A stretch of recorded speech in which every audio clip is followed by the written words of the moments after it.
नमस्कार मित्रों, मैं डॉक्टर IP सिंह आपके लिए साहित्यिक निबंधों की श्रृंखला में कुछ सामान्य निबंध प्रस्तुत कर रहा हूँ। 4-5 निबंध एक बार प्रस्तुत करने की योजना है ताकि आपके लिए एक तैयारी इसकी भी हो सके। ध्यान रखें कि किसी भी प्रतियोगी परीक्षा में या सामान्य एग्ज़ाम में हिंदी लिटरेचर में और सामान्य हिंदी में निबंध का एक प्रश्न जरूर आता है और प्रायः साहित्य से, विज्ञान से, तात्कालिक समकालीन समसामयिक घटनाओं से और हमारे उत्सव आदि से, संस्कारों से, हमारी परंपरा से जुड़े हुए प्रश्न निबंध के रूप में आते हैं। ये भी आपको बताया था कि निबंध जो है वो ब्लूप्रिंट के माध्यम से रूपरेखा बना के लिखने की आदत डालें। हालांकि कुछ विद्वान इसके विरुद्ध हैं, लेकिन मैंने पहले भी कहा था कि इन पॉइंट्स से बच्चों को एक दिशा मिलती है लिखने के लिए, उनका आत्मबल जगता है। ये मानक हैं, समझे आपने? तो आप इनका उपयोग करना सीखिए रूपरेखा के साथ 4-5 पॉइंट्स बना करके, और फिर निबंध का विकास करिए। शब्द सीमा आपको बताया था कि लगभग 300-350 शब्दों से ले करके और 1250 शब्दों का निबंध आप तैयार कर लें तो किसी भी प्रतियोगी परीक्षा के लिए आपका ये टॉपिक परफेक्ट हो जाएगा। समझे आपने? हूबहू उसी टॉपिक पर निबंध आवे ज़रूरी नहीं है, इसलिए थोड़ा सा विषयांतर करके भी निबंध लिखने की आदत डालिए। तो ये निबंध मेरा प्रिय साहित्यकार, यहाँ एक चिह्न है, ये न्यून विराम या अल्प विराम का चिह्न बोलते हैं, जो हिंदी में नया आया है। नामकरण भी पृथ्वीनाथ पांडे जी ने दिया है। भारतेंदु हरिश्चंद्र, कबीर, सूर, तुलसी, प्रेमचंद, जयशंकर प्रसाद अज्ञे जी, इनको लेकर के काफ़ी लोगों ने निबंध लिखे हैं। लेकिन आधुनिक हिंदी जिस नींव पर खड़ी है उसे भरने वाले, और बल्कि भरते भरते उसी में विलीन हो जाने वाले भारतेंदु का योगदान भी किसी से कम नहीं। तो आज उन्हीं के प्रति श्रद्धांजलि अर्पित करते हुए चलिए इस निबंध को देखते हैं। मेरा प्रिय साहित्यकार भारतेंदु हरिश्चंद्र, सबसे पहले ब्लूप्रिंट रूपरेखा के रूप में नंबर 1 प्रस्तावना। मित्र पूर्ण विराम इसलिए लगाते हैं, कभी आपसे पूछा जा सकता है, इसको समझिए। एक पर निर्देश चिन्ह है, थोड़ा सा लंबा होता है, जिसका अर्थ है कि आप एग्जामिनर से कह रहे हैं कि श्रीमान जी मैं 1 नंबर पर प्रस्तावना लिखूंगा, 2 नंबर साहित्यकार का परिचय, इसीलिए पूर्ण विराम लगता चल रहा है। नंबर 3 साहित्यकार की समकालीन उपलब्धियां। नंबर 4 साहित्यकार का दूरगामी प्रभाव। और नंबर 5 निष्कर्ष। आपको क्या लगा? तो चलिए अब यहाँ से मेन निबंध शुरू करते हैं। मेरा प्रिय साहित्यकार भारतेंदु हरिश्चंद्र। नंबर 1 प्रस्तावना। रागात्मकता मनुष्य नहीं प्राणी मात्र की जन्मजात विशिष्टता है। अपनी मूलभूत आवश्यकताओं की पूर्ति के उपरांत प्रायः यह रागात्मकता आनंदातिरेक की अवस्था में संवेदनशीलता, मानवता, सहानुभूति, सहअस्तित्व प्रभृति गुणों का समन्वय करती है। इस रागात्मकता के प्रेरक और उत्सर्जक अनेक स्रोत हैं, जिनमें साहित्य का अपना विशिष्ट स्थान है। उल्लेखनीय है कि आम आदमी की तरह साहित्यकार भी एक सामान्य सामाजिक प्राणी होता है, परंतु उसकी संवेदनशीलता, अनुभूति तथा अभिव्यक्ति कौशल आम आदमी से कहीं अधिक सशक्त और प्रभावी होता है। जिन संदर्भों को आम आदमी सहज भाव से देखकर भूल जाता है, उन्हीं संदर्भों को साहित्यकार जब अपनी अनुभूति से सजाकर प्रस्तुत करता है तब वे अभिनव बन जाते हैं और पाठक या श्रोता उनसे चमत्कृत हो उठते। इस संदर्भ में मात्र एक उदाहरण पर्याप्त होगा। बच्चों की चंचलता, चपलता प्रभृति लीलाओं को इंसान पुरातन काल से ही देखता चला आ रहा है, परंतु सूरदास ने भगवान कृष्ण के बाल स्वरूप को आधार बनाकर जब उनकी विविध बाल गतिविधियों को अपनी अनुभूतिजन्य भावभंगिमा से संवार कर प्रस्तुत किया तो उसे पढ़ने और सुनने वाले न केवल चमत्कृत हुए बल्कि हिंदी साहित्य में वात्सल्य रस के रूप में एक नए रस की सत्ता भी स्वीकार की गई। हिंदी साहित्य में ऐसी मर्मस्पर्शी रचनाओं के सर्जक कवियों एवं लेखकों की एक लंबी श्रृंखला मिलती है, जिनकी रचनाएं पाठकों के अंतःस्थल को छू लेती हैं। परंतु इन मनीषियों के मध्य 35 वर्ष से भी कम आयु प्राप्त कर आधुनिक हिंदी साहित्य को एक सार्थक दिशा प्रदान करने वाले भारतेंदु की साहित्य साधना मुझे सर्वाधिक प्रभावित करती है। पॉइंट नंबर 2, भारतेंदु का जन्म 1850 ईस्वी में इतिहास प्रसिद्ध सेठ अमीचंद के वंश में हुआ था। इनके पिता बाबू गोपाल चंद उपनाम गिरधर दास ब्रज भाषा के प्रतिष्ठित रचनाकार थे। स्वयं भारतेंदु ने 5 वर्ष की अवस्था में निम्न दोहा लिखकर अपने भावी स्वरूप का परिचय प्रस्तुत कर दिया था।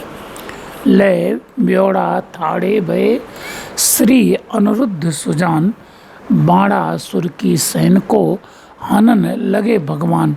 तात्पर्य यह है कि भारतेंदु को साहित्यकार बनने का जो परिवेश मिला, उससे वे पूरी तरह प्रभावित हुए। वह विविध भाषाओं के ज्ञाता एवं बहुमुखी प्रतिभा के धनी रचनाकार तो थे ही, अत्यधिक संवेदनशील भी थे। अंग्रेजों के अत्याचार के साथ साथ वे अपने वंश पर लगे हुए कलंक, अमीचंद अंग्रेजों के दलाल थे जो इनके पूर्वज थे, से भी अत्यधिक व्यथित थे और उसको मिटाना चाहते थे। 1857 ईस्वी की क्रांति की असफलता और क्रांतिकारियों के क्रूरतापूर्ण दमन ने उनके बाल मन को हिला करके रख दिया। इसकी उनके अंतर्मन में बड़ी सशक्त प्रतिक्रिया हुई और वे गुलामी से मुक्ति के निमित्त छटपटाने लगे। उन्होंने इसका प्राथमिक उपाय यह सोचा कि हिंदी भाषा और साहित्य को समृद्ध कर देशवासियों के अंतर्मन में राष्ट्रीय चेतना और देश प्रेम का संचरण किया जाए। इसीलिए वे निरंतर हिंदी भाषा के उत्थान की बात करते यथा अंग्रेजी पढ़ कहीं यद्यपि सब गुण होत प्रवीण, पै निज भाषा ज्ञान बिन रहत हीन के हीन। दूसरा उनका दोहा है, निज भाषा उन्नति है सब उन्नति को मूल, बिन निज भाषा ज्ञान के मिटत नहीं को सूल। इसी क्रम में यह यथार्थ भी उल्लेखनीय है कि यह व्यक्ति जितना भावुक एवं संवेदनशील था, उतना ही अक्खड़ जिद्दी और स्वाभिमानी भी था। ध्यान रखें मित्र, जगह कम है। एक जगह इन्होंने लिखा है, सखा कृष्ण प्यारे के, गुलाम राधा रानी के, हरिश्चंद्र नगद दमाद अभिमानी के। तो ऐसे पद लिखने वाले व्यक्ति फलता वह कभी देश की दुर्दशा पर संवेद रूप से रोने का आग्रह करता है, तो कभी अपने विरोधियों को कबीर की भांति ललकारने भी लगता है। उसका यह स्वाभिमानी अक्खड़पन और विकट हिंदी प्रेम ही उसकी असामयिक मृत्यु के कारण बना। वस्तुतः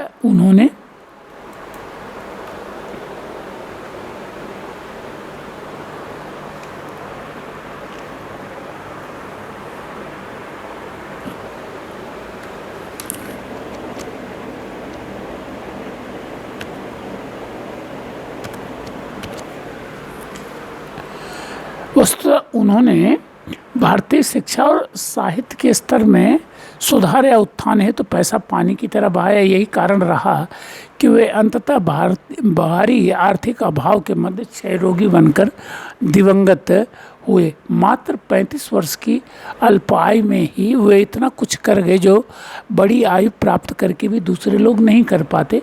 उन्होंने आधुनिक हिंदी साहित्य कि जिस सशक्त पृष्ठभूमि का निर्माण किया, अद्यावधि उसका विकास तदनुरूप ही हो रहा है। इसीलिए विद्वानों ने इन्हें आधुनिक हिंदी साहित्य का जनक भी कहा है। नंबर 3, साहित्यकार की समकालीन उपलब्धियाँ। भारतेंदु विविध विसंगतियों से त्रस्त होने के बावजूद इस दृष्टि से सौभाग्यशाली थे कि उन्हें समकालीन साहित्यकारों और आम जनता का भरपूर समर्थन, सहयोग तथा समादर मिला। जब ब्रितानी सरकार ने अपना गुणगान करने वाले वाराणसी के राजा शिव प्रसाद सिंह को सितारे हिंद की उपाधि प्रदान की, तो वाराणसी की जनता ने हरिश्चंद्र को सम्मान स्वरूप भारतेंदु का विशेषण प्रदान किया। यही विशेषण आज उनकी पहचान बना हुआ है।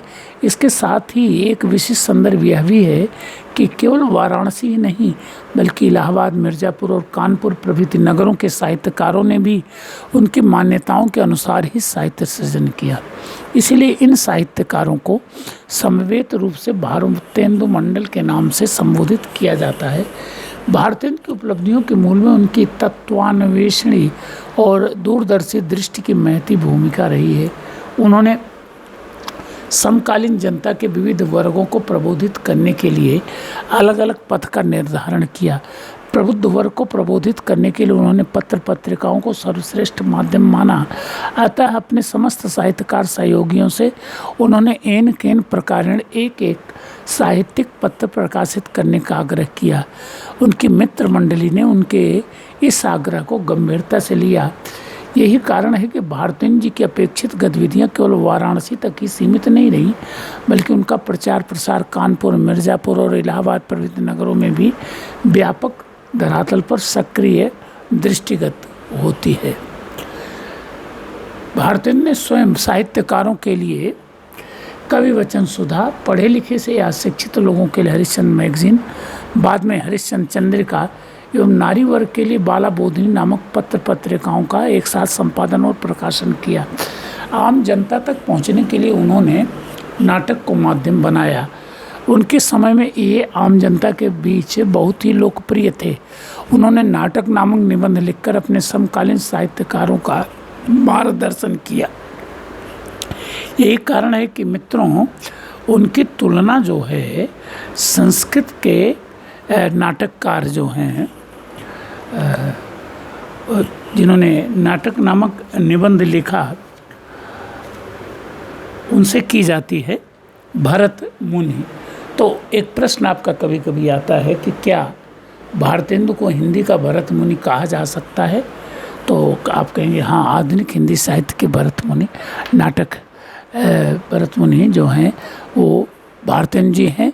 उन्होंने नाटक नामक निबंध लिखकर वही काम किया जो नाट्यशास्त्र लिखकर उन्होंने संस्कृत में किया था। तो उन्होंने नाटक नामक निबंध लिखकर अपने समकालीन साहित्यकारों का मार्गदर्शन किया। इस प्रसंग में उनकी दो विशिष्टताएं विशेष रूप से उल्लेखनीय है। प्रथम यह है कि उनके समय में पारसी थिएटरों द्वारा प्रस्तुत होने वाले या खेले जाने वाले नाटक अत्यधिक लोकप्रिय थे।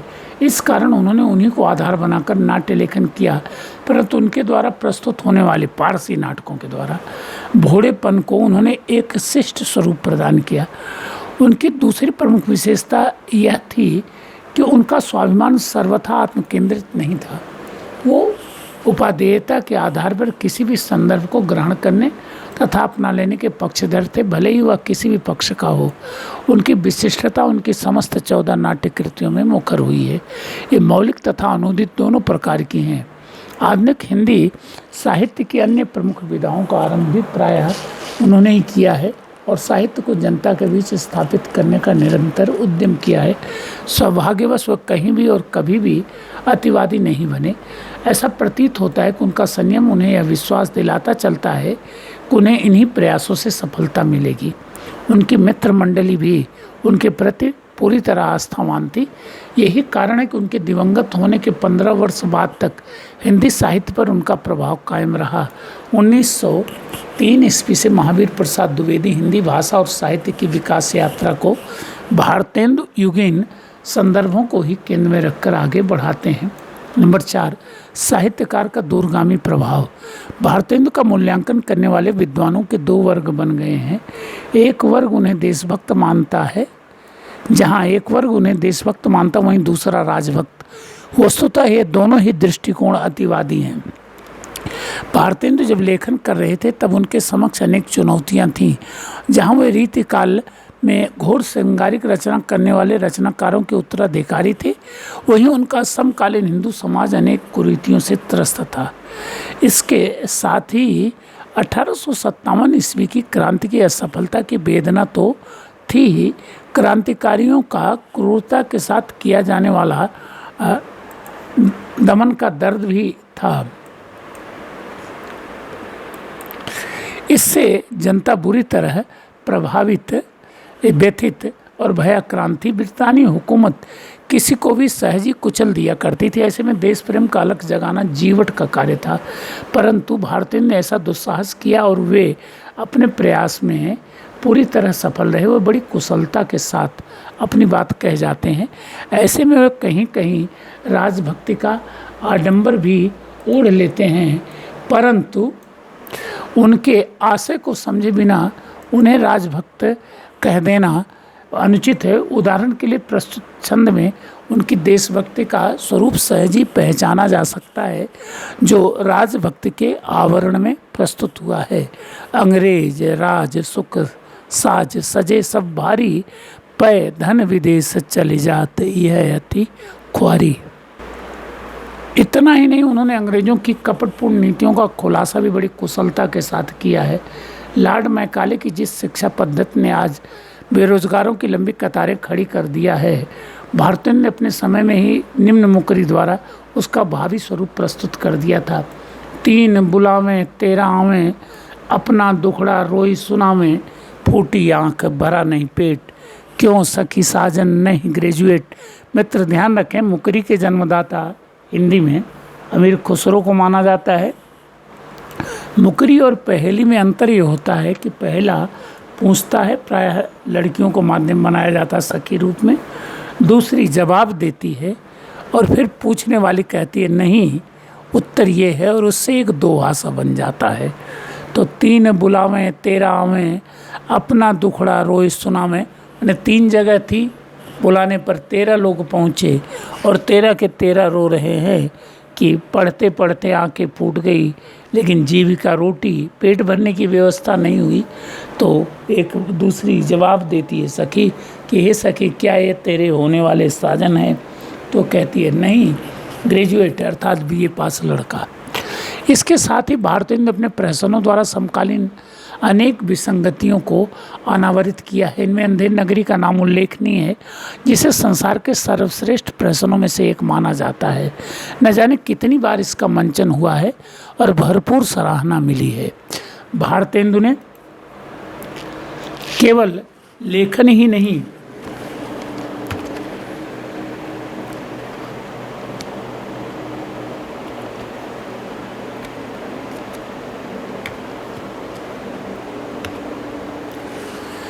बल्कि आम जनता के बीच जाकर अपने व्याख्यानों द्वारा भी अलख जगाने का प्रयास किया। इस प्रकार भारतेंदु सच्चे अर्थों में ऐसे रचनाकार हैं जिन्होंने साहित्य को आम आदमी के जीवन के निकट स्थापित किया।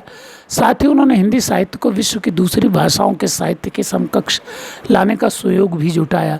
श्रेष्ठ रचनाओं का अनुवाद इसका प्रत्यक्ष प्रमाण है। यही कारण है कि आधुनिक हिंदी साहित्य की किसी भी विधा का उद्गम सर्वप्रथम भारतेंदु युग में खोजने का उद्यम किया जाता है। 5 निष्कर्ष। हिंदी भाषा एवं साहित्य की साधना ने भारतेंदु को खोखला बनाकर रख दिया, आर्थिक दृष्टि से भी और शारीरिक दृष्टि से भी।